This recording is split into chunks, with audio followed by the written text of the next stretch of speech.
Варшавской конфедерации 1573 года. Как пишет британский историк Норман Дэвис, формулировки и содержание акта Варшавской конфедерации от 28 января 1573 года были экстраординарными, если сравнивать с другими странами Европы. Они определяли принципы религиозной жизни в республике на протяжении более 200 лет. Варшавская конфедерация, подписанная 28 января 1573 года Сеймом, Польским национальным собранием в Варшаве, была одним из первых европейских актов, предоставляющих религиозные свободы. Это было важным событием в истории Польши и Литвы, которое распространило религиозную терпимость на дворян и свободных людей в Речи Посполитой и считается формальным началом религиозной свободы в Речи Посполитой. Хотя это не предотвратило все конфликты, основанные на религиозном основании, это сделало Речь Посполитую гораздо более безопасным и терпимым местом, особенно во время 30-летней войны. В 2003 году текст Варшавской конфедерации был добавлен в программу ЮНЕСКО «Память мира» Memory of the World.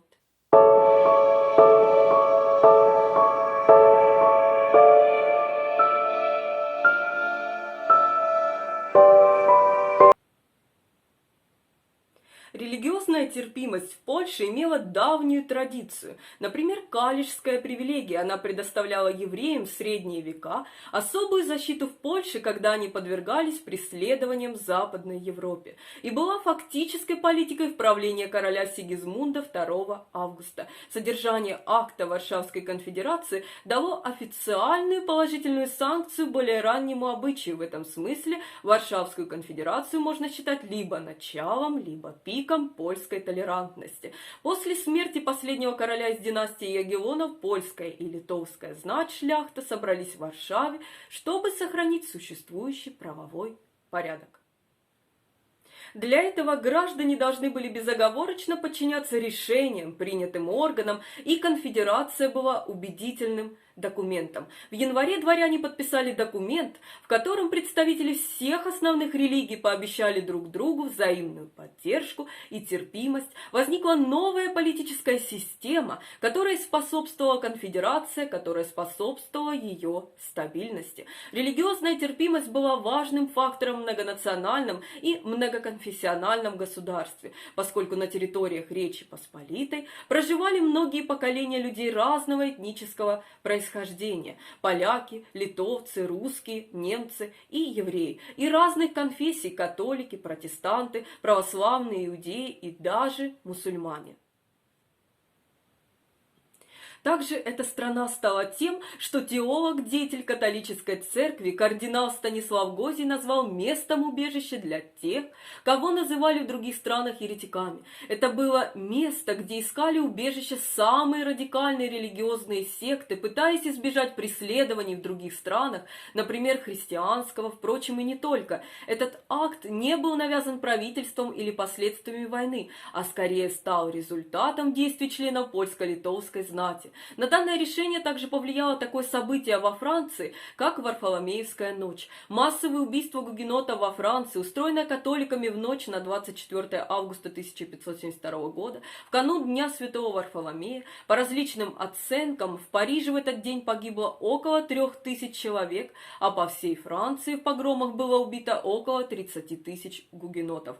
Польско-литовская знать поняла, что ни один монарх никогда не сможет совершить подобный акт в Польше.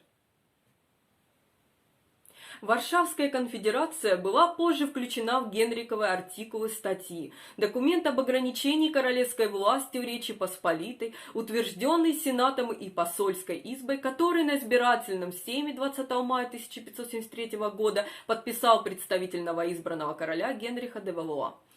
И таким образом Варшавская конфедерация стала представлять собой конституционные положения наряду со всеобщими соглашениями. Всеобщие соглашения – это разновидность избирательной капитуляции в Речи Посполитой с 1573 по 1764 год, заключаемая между шляхтой Королевства Польского и Великого княжества Литовского и новоизбранным монархом перед его вступлением на престол.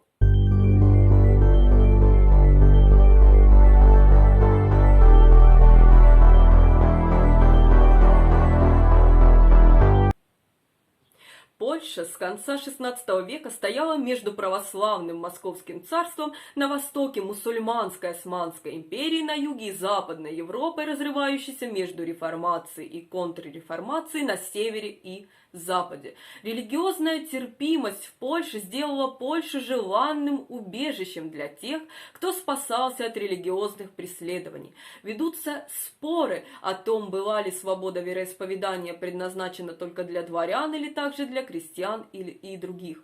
Большинство историков придерживаются последней интерпретации. Думаю, на этом все. Всего доброго.